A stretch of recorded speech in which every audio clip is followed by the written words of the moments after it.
Russell's viper আতঙ্কে গোটা দেশ। চলছে বিশ্বের সবচেয়ে বিষধর সাপ নিয়েও গবেষণা। তবে বিষাক্ত সাপের ছোবলে অন্য সব প্রাণীর মৃত্যু হলেও কিছুটা ব্যতিক্রম বেজি আর ঘোড়া। কারণ কোবরা রাসেলস ভাইপারের মতো সাপের ছোবলে তেমন কিছুই হয় না ঘোড়ার। কিন্তু কি এমন আছে ঘোড়ার শরীরে যা সাপের বিষকে নষ্ট করে দেয়? গবেষকরা বলছেন সাপের ছোবলে ঘোড়ার শরীরে তৈরি হয় বিষ প্রতিরোধী অ্যান্টিবডি। তবে এই বিষয়টি কতটুকু সত্য সে বিষয়ে পরিষ্কার তথ্য খুব বেশি পাওয়া যায় না।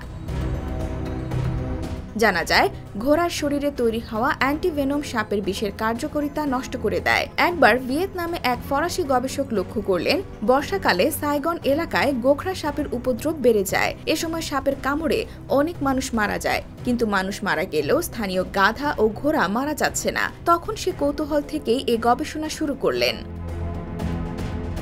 আবিষ্কার করলেন সাপের বিষ ধ্বংস করার জন্য গাধা ও ঘোড়ার শরীরে প্রচুর পরিমাণ অ্যান্টিবডি সৃষ্টি হয়, ফলে সাপের কামড়ে গাধা ও ঘোড়া মরে না। ক্যালমেট এরপর গোখরা সাপের কামড় দেওয়া গাধার শরীর থেকে রক্ত নিয়ে অ্যান্টিবডি সংগ্রহ করলেন। সেই পরীক্ষায় উতরে গেলেন তিনি। আর এখন বাণিজ্যিকভাবে অ্যান্টিভেনম উৎপাদন করা হয়।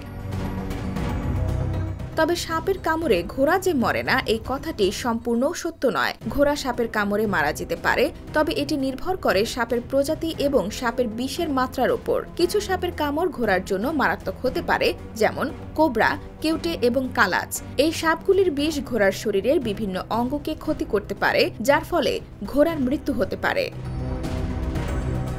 IBTV USA, new York.